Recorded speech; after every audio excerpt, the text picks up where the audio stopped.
Le pedimos a Pablo Olivares que nos haga un análisis de toda la situación económica que vivimos, dónde estamos parados, qué va a pasar de acá al 10 de diciembre y qué podría pasar después del 10 de diciembre. Pero primeramente le preguntamos a Pablo Olivares de dónde partimos, dónde estamos parados en materia económica. Pablo.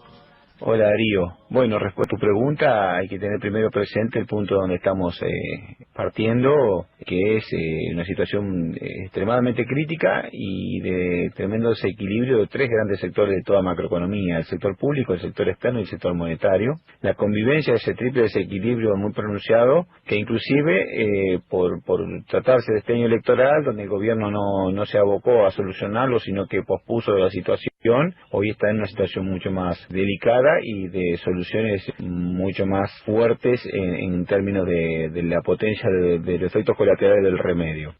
Ajá, y entonces, ¿vos qué crees que hay que hacer de acuerdo a este panorama que estás describiendo? Primero, que los argentinos no podemos convivir con un tipo de cambio completamente libre por nuestra relación con el dólar, diría tipo casi antropológico, porque el tipo de cambio permanentemente en la Argentina ha sido tremendamente inestable y entonces la combinación de esos dos elementos ha llevado a episodios permanentemente de atesoramiento y fuga. Y segundo, que en la Argentina tenemos una estructura productiva donde convive un sector con mucha competitividad internacional como los agronegocios y otros sectores con una menor competitividad internacional. Esto hace que a un tipo de cambio bajo solamente uno de los sectores competitivo y el resto tiene grandes problemas que demandan protección, y a un tipo de cambio alto donde todos los sectores de alguna manera tienen competitividad, es a un alto costo de vida en función de que el tipo de cambio para que todos los sectores sean productivos es un tipo de cambio que implica una disminución del salario real y un alto costo para los trabajadores. Bueno, ahí está el tema, ¿no? Recién hablaba Pablo de la fuga. La fuga no la hacen únicamente los grandes compradores. Usted, cuando esa semana previa a las elecciones estaba psicopateado con que se iba a podrir todo en el país el 28 de octubre y hacía esas colas insolándose de 2 horas para ir a las casas de cambio y compraba $20, $30, también estaba fugando dinero, porque fugaba dólares del circuito oficial al colchón de su casa o a la caja de seguridad. O sea, técnicamente eso también era fuga. Y la otra cuestión que habla Pablo Olivares, lo contábamos esta mañana temprano con el tema del campo.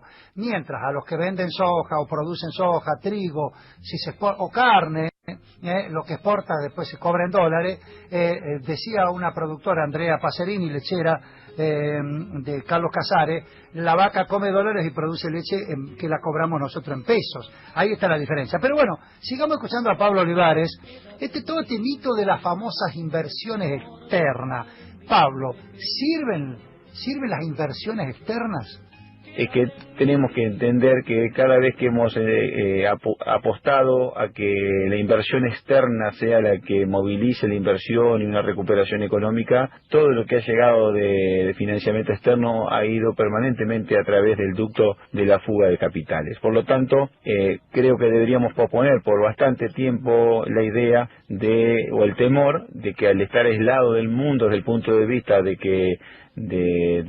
financiamiento, de que nos consideren estado de default, es un problema real, en virtud de que tenemos que resignarnos de que cada vez que hemos pedido prestado ha sido para fugar y no ha sido para incrementar las capacidades productivas. Para fugar y para pagar deuda.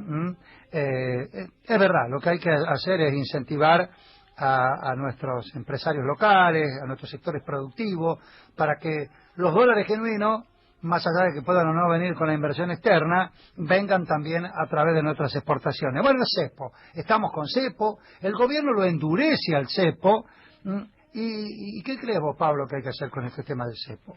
En cuanto al sector externo, claramente en esta transición lo que se ha planteado y ha sido casi una oferta de Macri, en el sentido de dejar un cepo recargado, un cepo que deja como algo prácticamente suave el cepo que existió hasta 2015.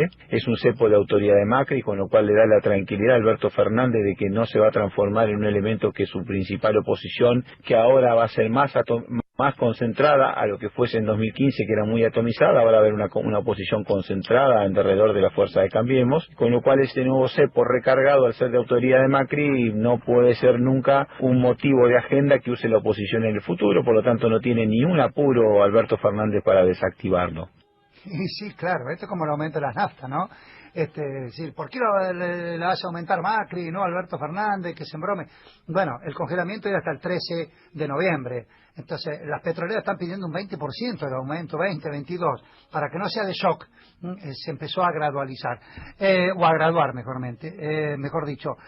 Pero seguimos con Pablo Olivares, este tema de cómo salimos del cepo, Pablo.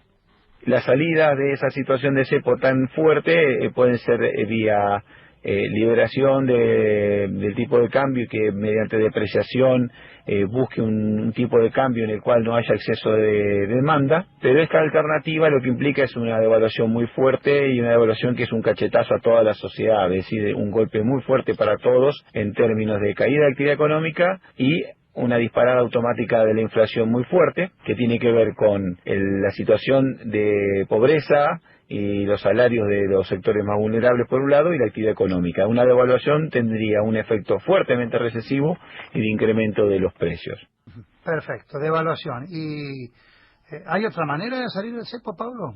La otra salida del cepo en realidad es a través de desdoblamiento cambiario, y de hecho es lo que ya está aconteciendo. Hay que tener en cuenta que hoy lo que está es la prohibición de comprar más de $200. Lo que no hay prohibición es que si uno tiene los dólares en una caja de ahorro o en una cuenta, digamos, del sistema bancario en dólares, lo puede tranquilamente pagar con esos dólares cualquier transacción en el extranjero. Con lo cual, la combinación de este cepo recargado con esa posibilidad, lo que está planteando es una diferenciación cambiaria clara. El mensaje es, para las importaciones y las cuestiones que el gobierno considere importante o prioritario mantener, va a haber el permiso o la autorización para acceder a esas divisas, y el que quiere viajar al exterior, el que quiere comprar servicios al exterior, el que quiere pagar servicios provistos del exterior, como por ejemplo estos nuevos servicios audiovisuales, el que quiere cualquier cuestión que se adquiera en el exterior, que se compre los dólares en el mercado alternativo, en el blue, que los deposite en una caja de ahorro en dólares, y de ahí tranquilamente puede operar. Bien. Desdoblamiento, entonces. ¿Y qué pasa, Pablo, con el desequilibrio externo? La política de shock más relevante que vamos a ver, porque si bien el tipo de cambio oficial se va a sostener y el blue se va a disparar cada vez más, la bola del ELIX que está persistiendo es una cantidad de liquidez muy importante, y que si esa cantidad de liquidez no tiene como canal la colocación en dólares sobre otros activos, o va a presionar incrementando precios. Con lo cual creo que una parte de esa liquidez se va a querer que se canalice a incentivar la demanda para reactivar la economía, pero otro exceso creo que es muy posible que nos espere alguna medida de shock con, no quiero decir préstitos forzosos, que son términos que se usaron décadas atrás, pero medidas de ese tipo que cambien la disponibilidad inmediata de esos activos por algunos otros activos con menor liquidez. Bueno, en préstito forzoso, no será el bono de Herman González, ¿no? Y bueno, seguimos con esta cuestión, Pablo. ¿Qué política crees vos que vamos a ver entonces? Un parate de la obra pública es lo más probable, una no actualización de los costos salariales por otro, y una clara renegociación de la deuda externa que quite del balance fiscal la demanda de intereses, que hoy es uno de los principales componentes del gasto. Creo que eso es lo que vamos a ver a partir del 10 de diciembre, y creo que lo va a hacer a través de una estrategia claramente de shock. Bien, la tiene con el shock, Pablo. Claro, lo que pasa es que Pablo ve que Macri fracasó con el gradualismo.